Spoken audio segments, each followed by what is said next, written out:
Hello, today I'm going to be reviewing the Samsung NC10. Now, if you're looking at the date on the review, you're probably wondering why, because this has been out for quite a while at this point. It's basically old news. It's the dinosaur of netbooks, among the first 10-inch models that came out, and it gained a lot of positive reception, that's true, and a lot of good reviews, but something that's changed between then and now is that when it first came out, this netbook was considered pretty much top-of-the-line netbook. It was priced as such as well. It was like $420. I think it might have been even more than that when it first came out. And so, compared to some of the competition, it seemed overpriced. A lot of the reviews at that time really, made note of that and said if you're looking for something more reasonably priced, you probably want to get a EPC. But things have changed. It's now usually found for between $350 and $400. So that's well below that sort of $400 mark of the high-end netbooks. So taking this into account, we're going to give the NC10 another look and see how it holds up compared to new netbooks like the EPC 105HA and the new Samsungs and the Toshiba netbook, and some of the other competitors that have come out in really many years. Now, one of the first things you're going to notice when you look at this is that it has a very glossy top to it. So, come in here close, you can sort of see, the blinds that are right there in the room, and I think that if you've ever used a laptop that has a glossy anything on it before, you realize that the more you use it, pretty much the uglier it gets. And that's not really an exception here at all. I don't think you can see it in the video, but there are some smudge marks, and pretty much every time I take this thing out of my bag, I have to give it a little once-over with the side of my t-shirt or something to try and get the smudge marks out so it's not looking like, I just vomited grease all over the thing. So that is a downside. The upside of that, though, is that when you don't see the smudge marks, it looks very beautiful, and that is no exception when you sort of get it up on its side here. There is a silver trim that goes all the way around it. I think that what this really shows about this netbook is that at the time it was considered a premium class netbook, higher priced than most of the others, and even though the price has come down, most of the netbooks that it is competing against in its price bracket now, they don't have quite the same attention to detail. MSI Win does not look as nice as this. The only one that really looks quite as nice as this, I think, is the EPC 105HE. The lower powered versions of it are just as good looking. In a lot of ways, they have a similar sort of gloss look to them. They don't have the silver trimming or anything, but otherwise, they're pretty much from the outside, they look very nice. The first thing I think you're going to notice when you see this netbook open is that there is nothing under here that is glossy at all.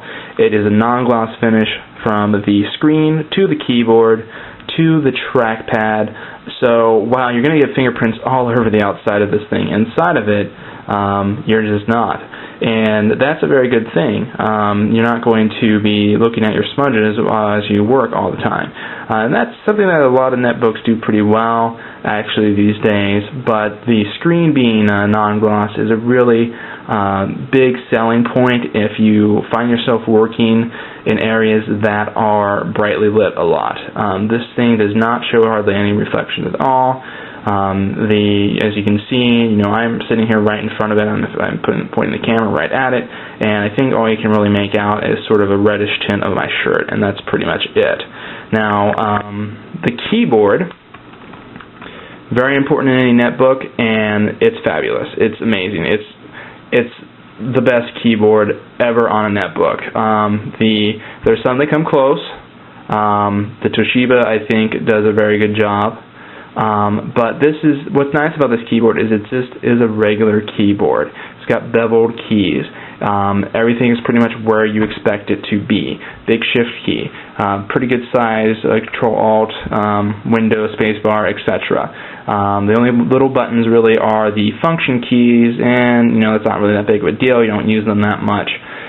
So if you're looking to do writing on a netbook, this is probably the one you want, or you would want one of the more expensive Samsungs. Of course, it's not a chiclet keyboard, which some people seem to really like these days, but I've always felt that those are kind of for people that would prefer their netbook to, match their outfit more than anything else. I do not like those keyboards at all. Much prefer this one. Now, the trackpad, that's kind of a wimpy little thing. It's small. A lot of trackpads are on netbooks, but there are some things Samsung could have done better here, which I think you find better on some of the other competing netbooks in this price range right now. The scrolling does not work very well at all. I usually use the arrow keys. It's pretty non-responsive. It can actually get you in a lot of trouble because if you're just a little bit outside of the range, you can accidentally select a whole bunch of whatever you're working on and accidentally replace it with, your www dot, and you're screwed pretty much, depending on the situation. And then also these keys are not the best. It's sort of you press down on one side of it, as you can see, it's sort of on a rocker there. And if you actually press down on one side, you can sort of see that the other side stays up more, and vice versa when you go back and forth. I don't know if you can sort of see that very well, but it's not the best thing in the world, but it's functional, and with the amazing keyboard overall, this is one of the best, most pleasing netbooks to use out of any price bracket right now from day-to-day use if you do a lot of typing. So I'm just going to talk real quickly about the technical specifications now of the NC10. It has a 1.6 gigahertz Atom processor, 1 gigabyte RAM, 160 gigabyte hard drive, blah, blah, blah, blah. I mean, you've heard it once, you've heard it 1,000 times. It's a netbook. It has the same general netbook hardware that any other netbook has, with the exception of the new CULV ones, which are, of course, much, much more expensive than this.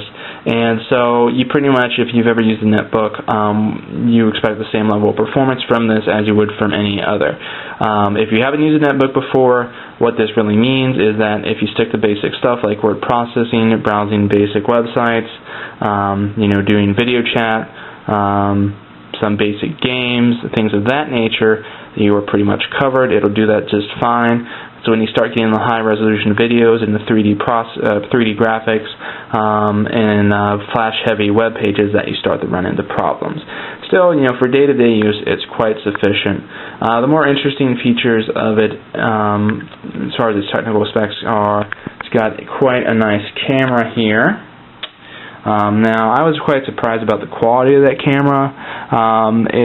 If you have any need to video chat with anyone, really this is one of the better cameras I think that you can get.